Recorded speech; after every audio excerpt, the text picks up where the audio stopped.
Welcome to the Men's Show on Awaken Catholic. Put up your fisticuffs because today we are discussing the proper Christian understanding of violence, the use of force, self-defense. Let's go.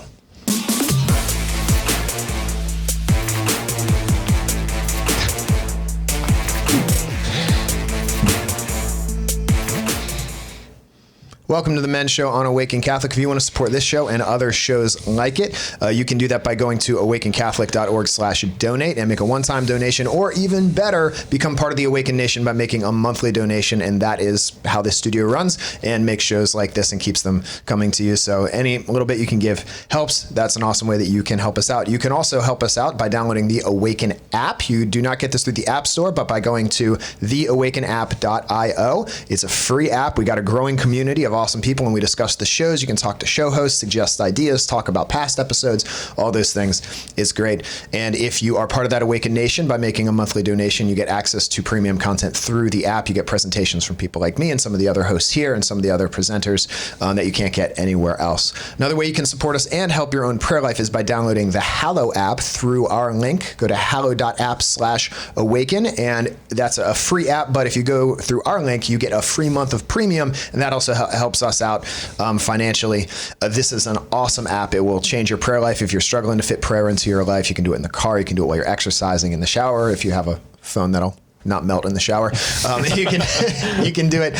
My wife loves to do the Rosary and the daily readings. I love to use it for the Examen. Lots of us use it. It's changing prayer lives all over the world. Get that free month of premium. Go to hallow.app/awaken. And as always, if you like this show, give it a like, give it a subscribe, hit that bell on YouTube, give us a rating or review in comments. If there's somebody you know that would find this an interesting topic, send them a text, say, hey, I think you should listen to this, or share it on your social stories. All that helps us out. So thank you, viewers. Gentlemen, how you doing? Good, Mike. Amazing. Good. Let's talk about who we are. My name is Mike Tenney. I am not always on this show, but when I'm here in town, I'm blessed to share some good conversation and with these gentlemen. So my show is called Pop Culture Catechism, and I'm a Catholic speaker and worship leader, and also a stay-at-home dad of two lovely children. You can find out more about me at MikeTenneyMusic.com.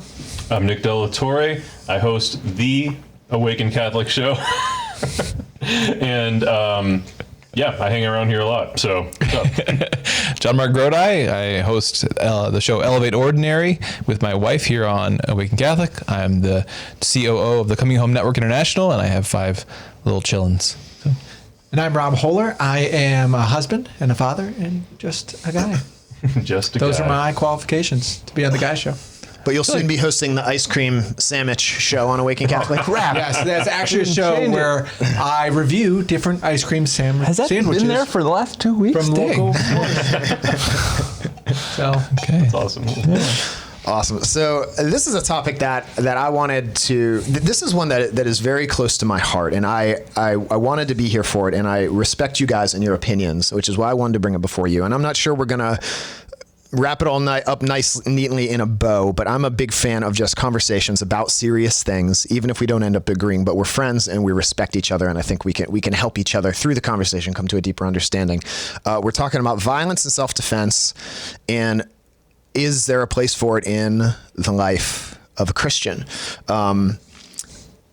So I'll tell you a little bit about my story. Like my father is a veteran. He fought in Vietnam and flew helicopters.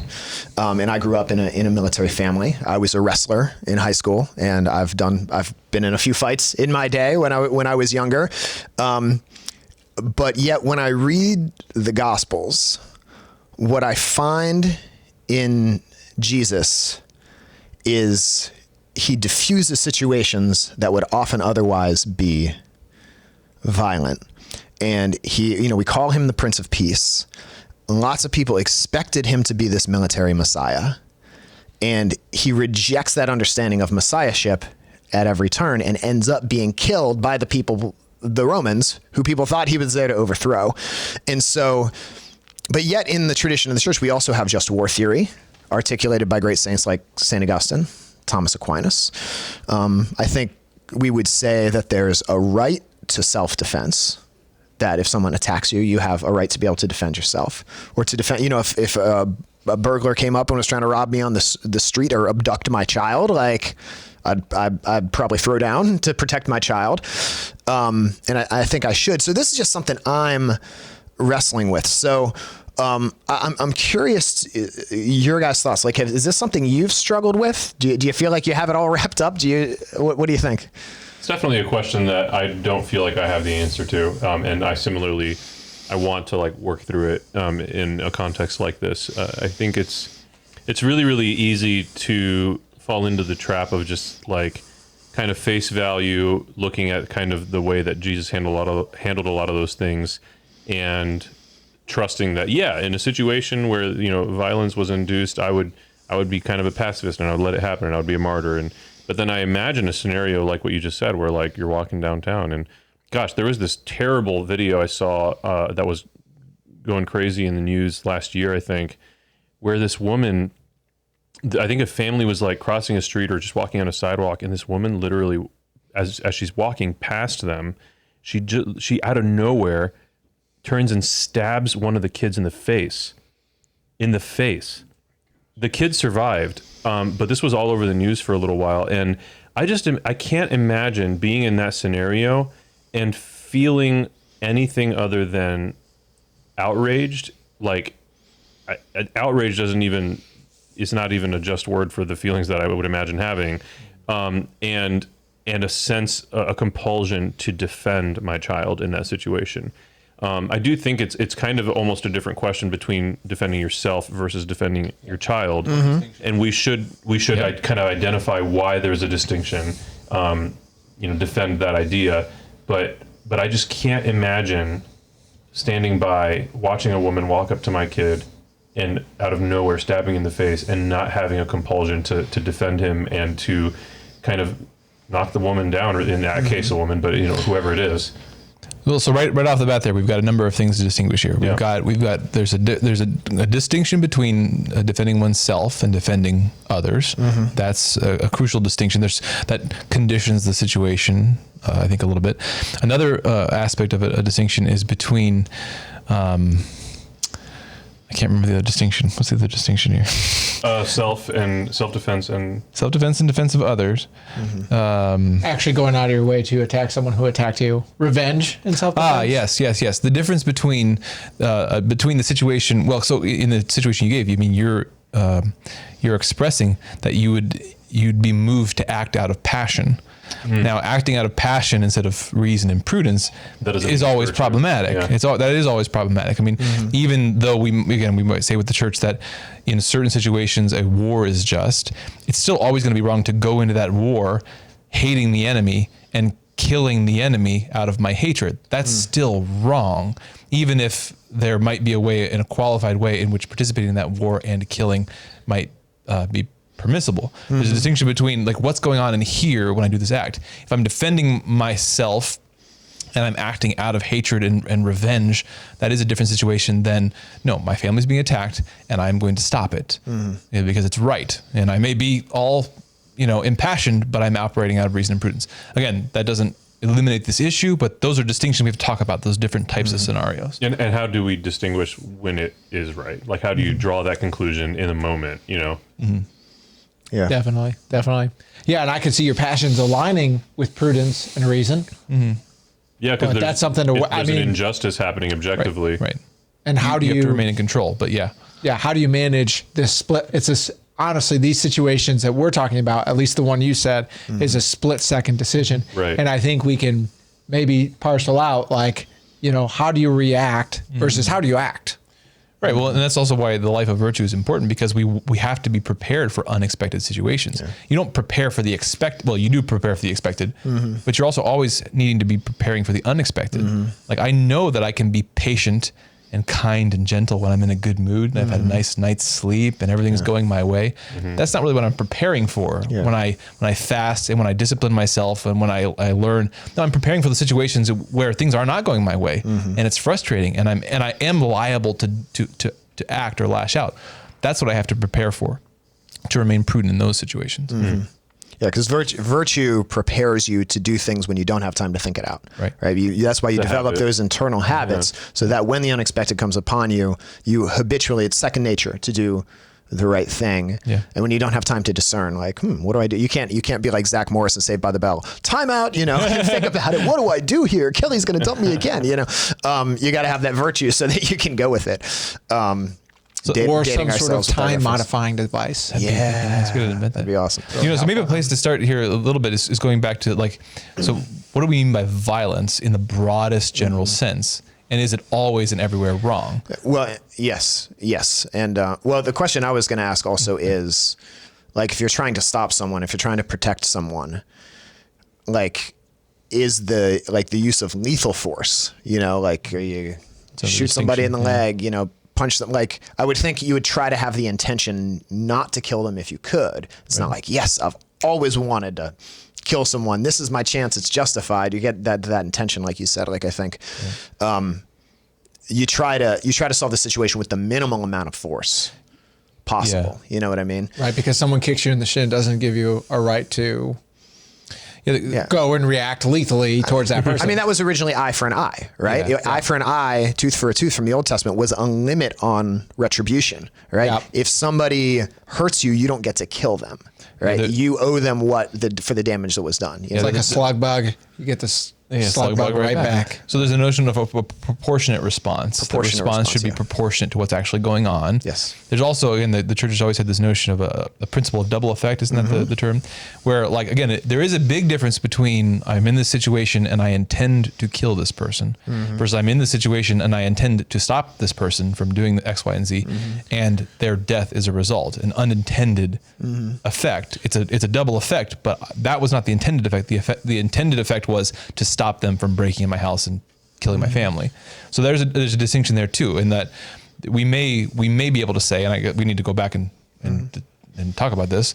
We may say that it would be always wrong to intentionally, like, will the death of another person, to intend to kill them, but that doesn't thereby mean that every action that results in somebody's death is necessarily always wrong. Again, the self-defense, I think, or the defense of a family is a pretty good example of that. Yeah, but what you're getting at too is, like, in self-defense, is there a way to do that without being lethal? I think that's kind of, like, if there's an intruder in your home, does that mean, you get out a gun and kill him, or does that mean you get out a gun and maybe shoot him in the foot and immobilize him, or, you know what I mean? Like, well, there's lots of nuance there, right? In the sense of that sounds great when you're sitting in an armchair trying to imagine the situation, of course, versus like, oh crap, I'm, and let me reiterate, I don't know the answer to these questions, and that's why, I'm love that we're working through this. But I do think that not in the situation, it's easy for me to identify, like, it is always better to not kill somebody. Like, we are a pro-life faith. Like, we love life, and we should not be the arbiters of who gets to live and who gets to die, ideally. Can we back up from killing for a moment and just talk about, again, violence in general? Yeah. Because, there are some people out there who would say that, like, any physical violence at all, long short of killing, any physical violence, any physical resistance, even causing someone else any pain or discomfort, that can be spread out so far to say, no, you can't lift a finger to stop. You shouldn't even with your words, you shouldn't make people uncomfortable. I mean, this can go pretty far and wide. Yeah. So what are the scopes, even what do we want to say about violence? Like, is it ever okay to do something that makes someone else uncomfortable or cause them pain? Or lasting damage? Especially if it's not the intended effect. Yeah. If I speak a truth and it hurts your feelings, Tenny, is that okay? Yeah, hate speech. I think if you have a way of speaking that truth without hurting my feelings, you should do it that way. Yeah. But then it's you offending me. That's not the truth offending me. If it's the truth offending me and I'm getting offended by just the truth, then that's different than you saying otherwise unoffensive truth in an offensive way. And I think there's discernment is required there and nuance. And I think. I lost my thought. Like, we have a responsibility to communicate with charity and with love, and in an effective way that might more so predispose a person to accept truth rather than, like.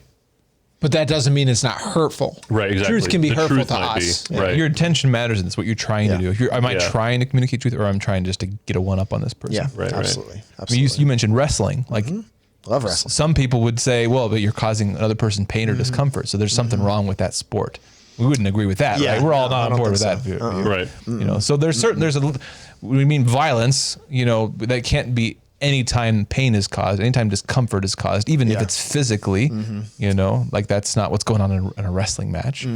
Yeah. Or you can take any sport almost. Yeah, any physical sport. pain happens when you Golf. I push the don't know. limit. But then Well, he what's said sports. but uniquely I'm kidding. but more along the lines of the wrestling, like you look at a sport like karate, you know, a different martial arts. My wife and I have been getting into the old Karate Kid movies, and man, they're actually great movies. But the idea of like one of the tenets for Mr. Miyagi and Miyagi-Do karate is karate is for defense, not for aggression. And first of all, that's a beautiful way to see that. But then that still raises that question, like, is personal defense or defense of others, is that like still a moral good? Right. Well, I have a question. So look to the early church, look to the martyrs. And again, what most people were expecting of the Messiah was like a military victor, you know. Look to the Old Testament. What did Moses do to the Egyptians? Dropped plagues on them. What did David do to the Philistines? Cut off Goliath's head, chased him down. What did Joshua do to the Canaanites? Put them down to the sword. What did Judas Maccabeus and his brothers do to the Greeks? Killed them and kicked them out and purified the temple. Like that's the sort of leader they were expecting. And Jesus shows up and he's doing miracles for the Roman centurion's servant. He's reaching out to Gentiles, and he says to Pontius Pilate, like, my kingdom is not of this world. It's a different sort of kingdom. He rejects, Peter takes out the sword to defend him, and he says, no, those who live by the sword will die by the sword. Like he explicitly rejects that notion of violence, that's the sort of Messiah he is, but he still conquers Rome. And then But how does he conquer Rome? But he also at It's one by the point cross. fashions a whip and starts flipping tables and whipping people. Does he whip people? Does it? Well, maybe he doesn't. Maybe he just Doesn't whips say the explicitly ground. he doesn't. Yeah. It doesn't say he doesn't. It also doesn't say he does. Yeah. And I think people overemphasize that, where there's just this one place where Jesus might have used violence, and then they use that to ignore time and time again where he explicitly rejects it. It's not a good point in any direction. Because we don't know all the details there. Well, and even the readings from today on the day that we're filming this is from the book of Revelation, where who is worthy to break the seal and open the scroll? Who's gonna finally do this for us? Oh, it's the Lion of Judah, the Lion of Judah, the Lion of Judah, big vicious creature. And there he is. There's the Lion of Judah. What is it? It's a slain lamb, the sacrificed lamb. And then he says, you are called to be a nation of priests. And that's in the Eucharistic prayer, right? We're called to be a holy people, a holy priesthood. What do priests do? They sacrifice. Like, we're called to be people of sacrificial love, and that is the way that we conquer. And so I struggle with this when I look at the martyrs like Felicity Perpetua and St. Lawrence and all of them down through the years. Yet some of them were martyred with their children. Some of them were martyred even though they could have been justified. But Jesus so often calls us to go beyond just what is justified to what is heroic, to go beyond what would have been our right, to going the extra mile, right? And so that's where I struggle, and I pray that God would show me what to do in the moment, that, even if someone is struggling, threatening me or my family, I want to defend them and their dignity, but even that person, even in all their violence, still has dignity, our church tells us. And so that's really what I wrestle with. Like, what does that mean, though, about something like the movie Braveheart and the story that depicts? Because Braveheart is so often, even in our Catholic circles, like, it's touted as like this really great depiction of man and like, heroism and defending the innocent. And like, I just wonder, and I don't personally, like, I know it's a good film, but I don't get overly excited about the movie, but I just wonder, in cases of like what just, I don't know if that was classified as a just war, but like, in cases where, whatever it takes to become just war, like, how is that different than me trying to stand up for my family? We can get better examples though. William Wallace wasn't a saint. We have Joan of Arc. Oh, that's a great example. Called by God to be a warrior, to lead the troops, to defend her homeland. So again, the church, we're not going to have easy scriptures here that simplify this too readily. We're not going to have saints that rule it out one way or the other. The church furnishes us with canonized saints who were, for all intents and purposes, seem to be pacifists, and for all intents and purposes, were great warriors of their country. So there's some nuances here in terms. I think the big thing gets into the difference between defending one's country, for instance, in a just war, or defending one's family, versus the response to personal injury. I think that is one of the big distinctions here, is those two different scenarios. But even defending your life, there is a degree, I think, of being justified in defending your life. Yeah. Certainly not overstepping, doing more than you need to. You don't attack someone. I also wonder if it's possible that there are multiple goods that you can choose, and that there isn't necessarily one right path. Like I think about even the process of discerning your vocation of like, St. Paul says that to be a celibate religious is like the best way to be, but it doesn't mean it isn't also great to be married, And so I wonder, like, is there a nobility? Is it beautiful and noble for the saints that allowed themselves to be martyred and whatever? Is that beautiful and noble? But is it also beautiful and noble to go the other way and defend the innocent, child? I really like what you say, the matter of vocation, because I think what the church would say is that many are called to a personal pacifism. That I am personally not going to use violence as a sign of the kingdom, in the same way of celibacy. Say, I am going to choose celibacy as a sign of the kingdom, because marriage is for this world, and violence and war are only for this world. It's only something we have to worry about in this world. And so as a sign of the kingdom, I'm going to choose pacifism. And so the other thing I want to say is that when we say pacifism is not based on the word passive. It's based on the word pacific. It doesn't mean peace. I believe in doing nothing. It means I believe in actively working for peace. And so Dr. Martin Luther King Jr., Gandhi, Jesus, John Paul II, all pacifists in that they used provocative, peaceful means. They weren't passive in any sense. I don't know. They're not contrasting Hakuna Matata. Why do you say Hakuna Matata? Well, it's like no worries. A lot of times we associate this pacifism with I'm like very standoffish. With being passive. Being passive. Switzerland. Like this is You're not the Amish. You're not getting involved. I'm not involved. Something active. It's not something passive. It is something active. Yeah. And Hakuna Matata, I think, very well describes how a lot of people feel towards pacifism in general. I mean, it's a wonderful phrase. Yeah.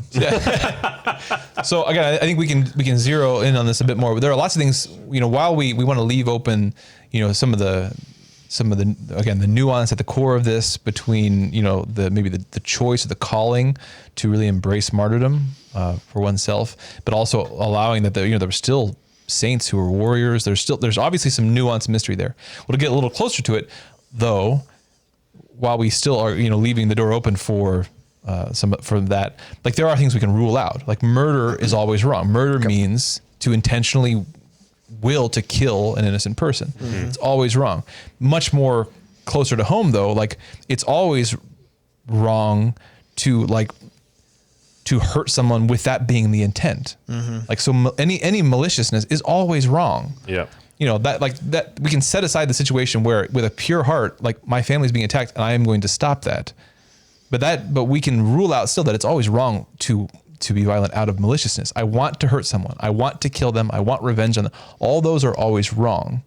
And sometimes we act with mixed motives. So there's that nuance, but we can univocally say that those things are always sinful. It is wrong to will someone evil, for its own sake, to be envious, to want them to be hurt. And it's so easy to convince ourselves that we're justified in what we're feeling or whatever like that.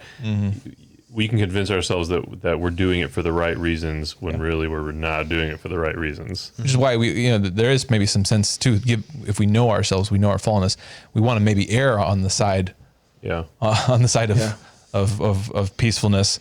We always want to save, even if there might be times when it's necessary. We want to save it because especially if we know ourselves that I'm the sort of person who would jump in the fight at the least provocation. Well, I need to err a bit on the other side to keep myself closer to the middle. Would you say the same is true though for the people who are, very standoffish and very averse to confrontation. Yeah, I would. Like when they feel like they should do something, it may be for them better for them to, when they feel called, really defend. Yeah, That's really interesting. Yeah, you have to know yourself and know which direction that you need to kind of virtuously train yourself in. Yeah, it's part of that virtue of temperance and knowing the This golden makes me mean. think Bending of the stick. Simba and how he did such a good job against Scar. Good job, Saint Simba. Where did this come from? All these Lion King I don't know.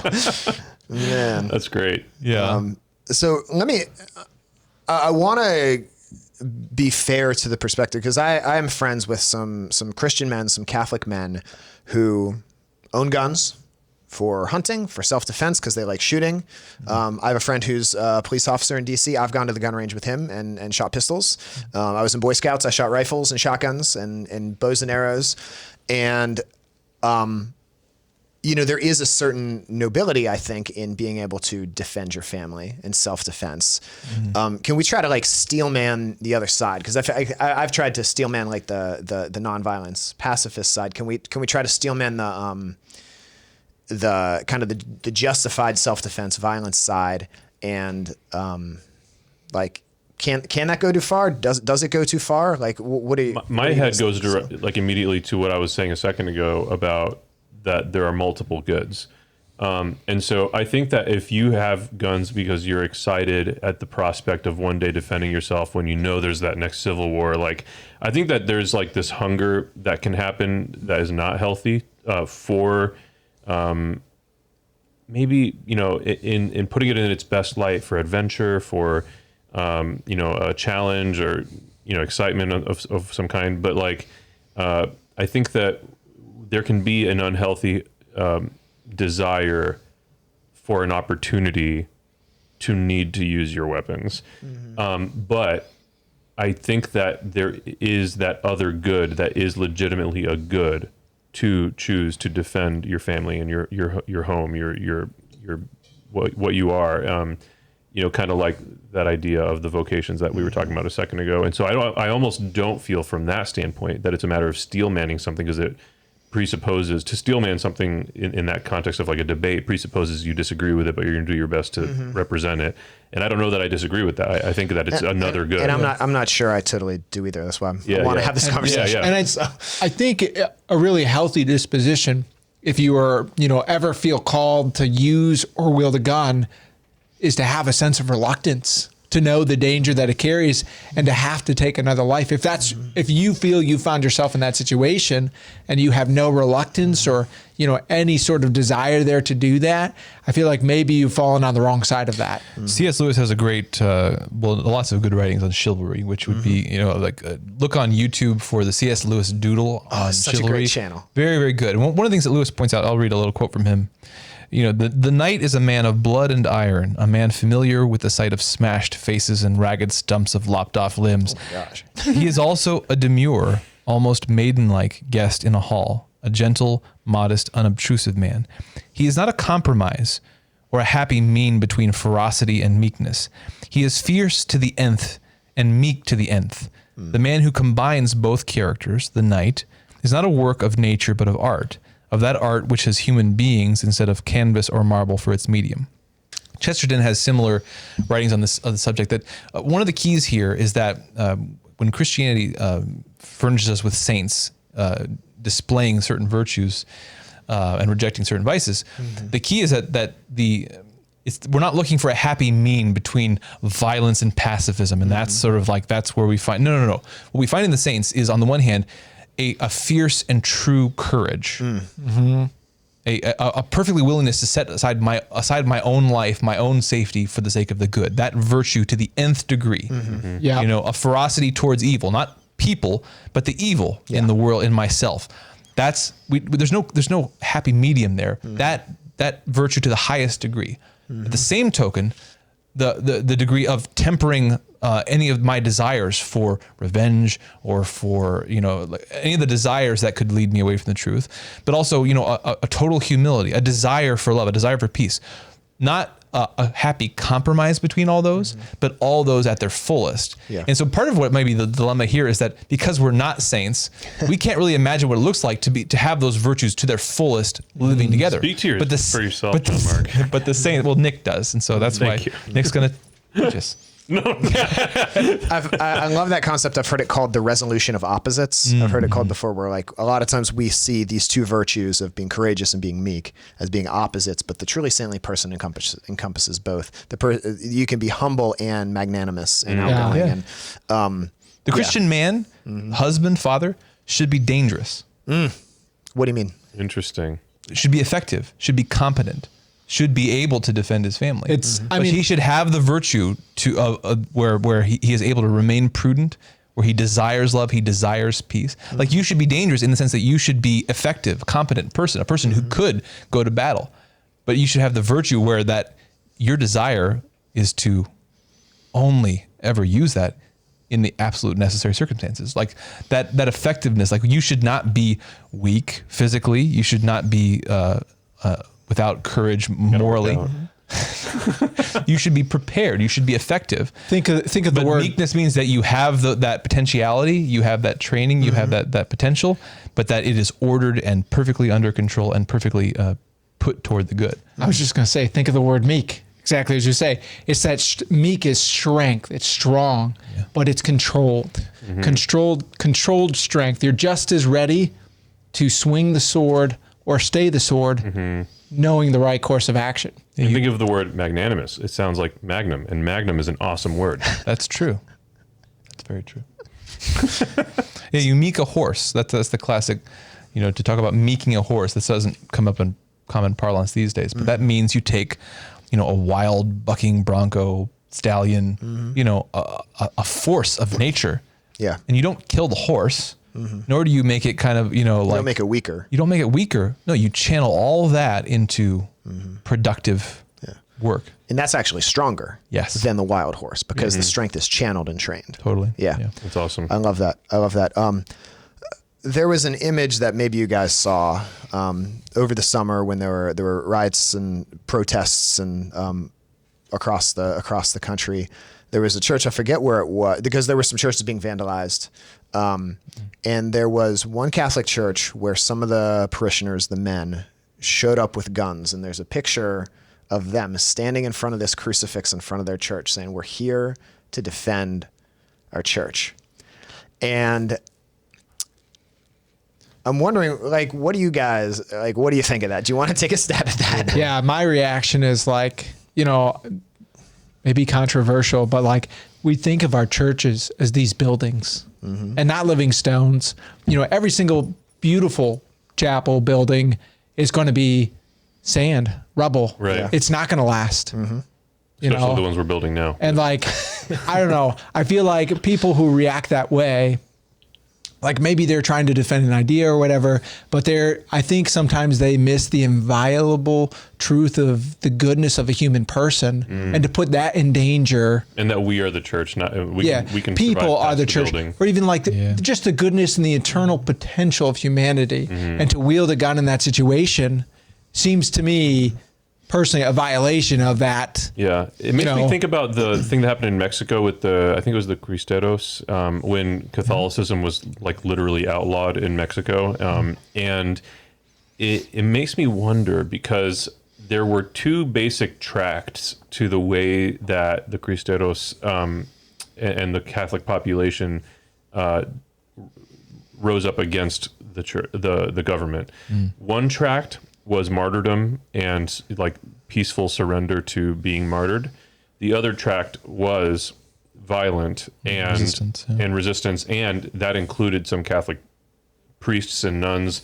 They cooperated in varying degrees. Like the nuns would, transport the ammunition in a hidden way within their robes and stuff and deliver it to the soldiers. And but I wonder if some of it, protecting a building and protecting a crucifix, is very different than standing up for your right to be a Catholic, because you're defending not only because they were literally lynching and hanging Catholics left and right. Priests got martyred, and I think that it's different if you're just defending a piece of wood, like a crucifix, versus the people and the right to exercise your faith, because they were literally not allowed to exercise their faith. They weren't allowed to receive the sacraments. They weren't allowed to go to mass. And so I wonder, you know, like there was a powerful scene in the movie about this called, what is it called?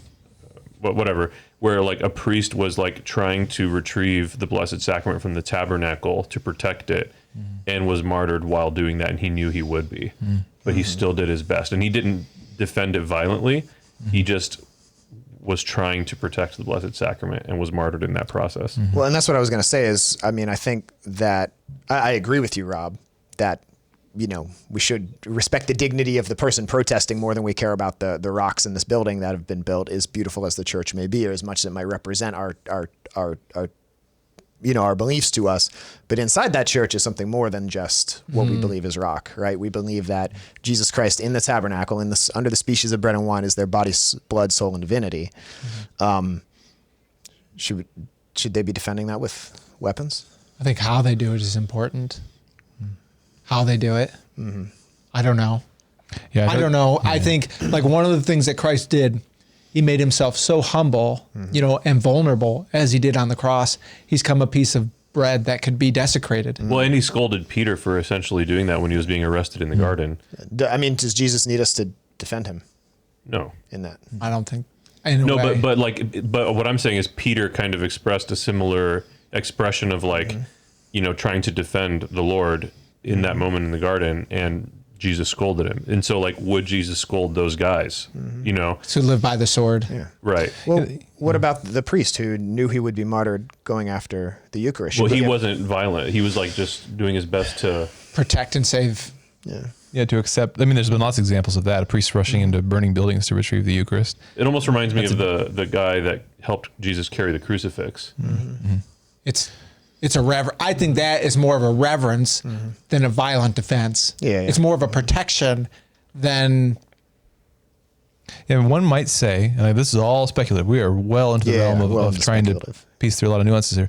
You know, we could say God doesn't need our defense there, even our physical defense, because God is not injured by that. God is certainly offended by that. He's certainly disrespected, you know, but that he doesn't need our physical defense in that sense.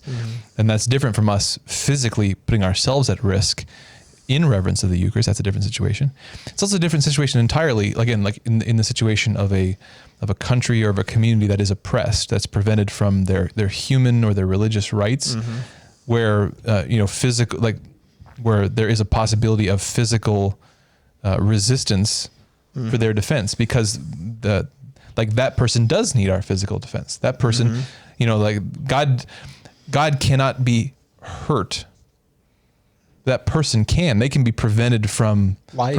from not just their physical life, but their spiritual life. Yeah. If they're if the poor man is allowed to be ground down by the oppressor, that has not just physical consequences for that person, but perhaps spiritual, eternal consequences if we abandon that person.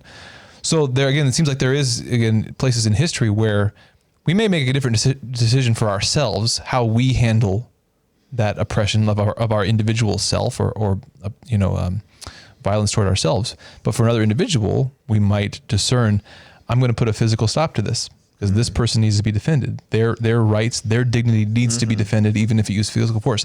I'm not doing it out of maliciousness. I didn't go out looking for this, but the situation has presented to me, and so help me God, I'm going to comport myself as best I can, And not excessively. You don't want not excessively. Yeah, know? you wouldn't want to cause a greater evil Right, that has occurred. Yeah. Which actually happened in the movie that depicted the thing in Mexico, like this warrior soldier priest and a bunch of the people in his little contingent there, they thought they were doing a good thing and attacking, you know, bad guys and stuff. And they blew up a train, or they lit a train on fire that they didn't know had tons of innocent people in it. And they ended up killing all of those people. Yeah. And we can end up just multiplying evil if we're not super intentional. Yeah. Yeah, again, think of the role of that police play in a society. Is it wrong for police to use physical force to stop criminals, to diffuse a situation? Now, certainly they need to be intelligent and strategic about it. Yeah, absolutely. But yeah, we've seen lots of examples of when they're not. Yeah, Absolutely. Yeah, but when it's done well and they're trying to diffuse, it's not just that it's necessary to diffuse the situation, but it's also right in the sense that it rightly communicates what's going on. Like if you as a criminal are putting people's lives in danger, to respond in a way that sort of acts as if that's not the case wouldn't be right either. No, that person needs to be physically restrained and put in prison and stopped, because that also communicates this is serious business. We cannot allow this happen. Society can't function if this is allowed to happen. Yeah. And I think there's a distinction between, I feel much more okay with, hey, there's people who are threatening to vandalize our church. Call the police. Police have guns on their hip, but they have a certain authority and a certain training and certain like vows that they've taken. That's very different than I, as parishioner with a rifle, show up and stand in front of there. Like I can admire those people's, desire to protect their church, protect the Eucharist. But at the same time, I can't get past the irony and kind of the backwardsness of people with a rifle standing in front of the greatest image and symbol of nonviolence, which is Christ hanging on the cross. Like that is the symbol of our faith, is Christ crucified. You know what I mean? Like, and to be standing there and saying, here I am as a Christian, as a believer, with a weapon of violence, and there's like a threat of if you come here, like I will put violence on you, whereas that's very antithetical to what we're standing right behind you is Jesus hanging on the cross. So I don't know if you have thoughts about that. I think it's always difficult whenever we go to a real world example because we weren't there necessarily. We don't know, if we can theoretically imagine two different situations. We can theoretically imagine a situation where people overreact and they act in such a way that is more likely to promote violence, and God doesn't actually need to be defended. And if we were in the situation, we'd say, I wouldn't do that theoretically. Theoretically, we can also imagine a situation in a society where the forces of society in an oppressive way have gotten to a point where a person has decided, well, the only recourse now is to physically resist. Okay, we can imagine those two pure theoretical situations, and we can see the rightness or the wrongness in both of them. Of course, a real world example is sticky, because what does that person believe about the world? What really happened? All that kind of stuff, and that gets sticky. Yeah, we're in no position to judge them necessarily.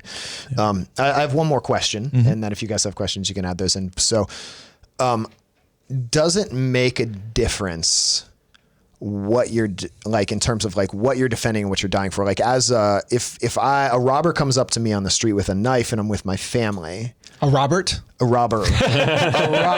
named Robert. Excessive force. Well, obviously, really, if Robert is doing it, definitely. Yeah, just it go matters all hog. What is the robber's name? The robber's name is Robert. Robert the robber. That's awesome. And he, like, if I choose the nonviolent path there, like, am I really like dying for the faith? Like that's different than like, if there was an oppressive regime that was out to kill all Christians and they show up at the door and they knock and they say, deny Christ or we'll kill you. And I say, I will not deny Christ. Like I think those are different situations and they speak different. Like, is it different? What do you think? Yeah, there's a foolishness to me. It's just a feeling, I'm not judging any situation really, but like, to let someone kill you when you could disarm them, to allow them to commit such a grave act that's a harm to their soul and harm to your life, to let them do something that you could prevent without taking their life, without creating a greater evil, it seems to be a little bit foolish. Like, that's good. That's great nuance even in martyrdom, like if there's a way where you could somehow help this person who may not be in their right mind at the moment, caught up in a frenzy, disable them. But I wanted to be a martyr though. Yeah. I think your desire, your desire for that soul in front of you, if you judge in that moment, the greatest good for this person is allow them to take my life. I mean, maybe it's a reality. If the witness is that's going to be the thing that I will not deny Christ. And that's the only way out of the situation. And that actually may have the greatest spiritual good for that person. But if you have a way to not just defend your life, but defend another person from creating. Many times Jesus slipped away in the gospel, right? Right. He kind of snuck off. That's true. Yeah. They come to throw him down the hill. He's like, zoop. I'm gone. You know, like the. But I'm not going to let them do this the evil other right distinction now. that to me is coming out of what you're saying there, at least in my mind, is there's a difference between being a pacifist and receiving violence and not reacting and not returning the violence to defend yourself and just letting it happen versus martyrdom and dying for the faith, right? So a robber comes up to you with a knife, not a Robert.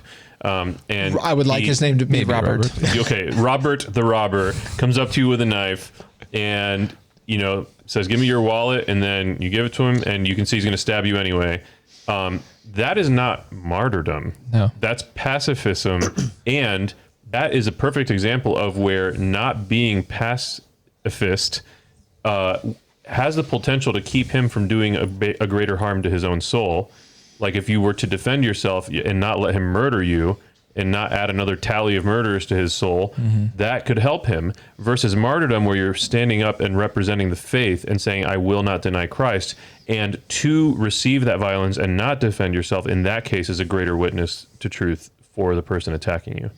Then like, oh, I'm just going to stand here because I don't believe in violence. Right. Right. That would be the contrast. Right. Yeah. I think being peaceful and disarming someone is not, They're not antithetical. I don't think they're antithetical. I think you can do that. Because it's not something intrinsically wrong by causing someone else physical discomfort. Yeah. If I tackle somebody, you know, who's maybe hurting people, Yeah. I can tackle them and restrain them. Yeah. And I'm not doing it because I love violence or I went there seeking that. But no, this is the way to best protect that person and the other people involved and create the least amount of evil here. Yeah. Because a little bit of physical discomfort is not a great evil. It's not an intrinsic evil. It's just a thing. It's just part of life. Right. If a small child is hitting somebody, like, and you have to restrain them. Stop. Yeah. You Stop. know, like You know, it's not, you have to teach them. You know, there's a reality there that's like, you can't just sit back and say, yo, don't do that. Or I think we did it. Yeah, I think, and I feel like I know moral questions, especially the more we get into specifics. It's not the sort of thing where you can look it up in a textbook and be like, is this right or wrong? It says yes in the catechism, or no. Right. Like, there's so many issues that are more complex. You have to apply the principles to your situation. Yeah, and your virtue and your Yeah. discernment and your conscience are so important. And so I think that's important. Why conversations like this are so important is why prayer is so important. Yeah. So thank you guys for working through this with me. I know we were a little skeptical about doing this topic, and I really wanted to do it. So thank you for trusting me to have this conversation in a public way. I hope it was worthwhile for you. It was worthwhile for us. If you have thoughts, if there's stuff you think we missed, we are open to that. Please let us know in the comments. If you download the Awaken app, you can talk to us through there as well. Is there anything else we need to say before we close out? I don't think so. Good. All right, well, thank you for listening, watching the men's show on Awaken Catholic. You can support this show and this studio and all the shows and all the efforts that we're doing by going to awakencatholic.org/donate. You can make a one-time donation, or even better, join the Awaken Nation by making a monthly recurring donation, and that is really the best way that you can help us. So if you have it in your heart, pray about it. That can be part of your tithing, your donation, your generosity is helping this ministry for the new evangelization. We would be so grateful. And the Lord is never outdone in generosity. So I know that will be good for you as well. You can also download the Awaken app, which I already talked about. The awakenapp.io is the link you got to go to. It's not in the App Store, and you can talk with show hosts like us and other people who are part of the community. And then if you are part of the Awaken Nation, by that monthly donation, you also get premium access to some stuff through the app, presentations by me and some other people here, some other show hosts and presenters as well. Something that can help you out with your prayer life is downloading the Hallow app. It's the #1 Catholic prayer app, and my wife uses it for the Rosary and Lectio Divina, and it's beautiful. I use it for the Examen. You go to hallow.app/awaken. You get a free month of the premium version of the app, and that helps us out here at Awaken Catholic as well. And as always, you can also help us out just by liking, subscribing, sharing, rating, reviewing, sending it to a friend who you think would benefit from this conversation. All that stuff helps us.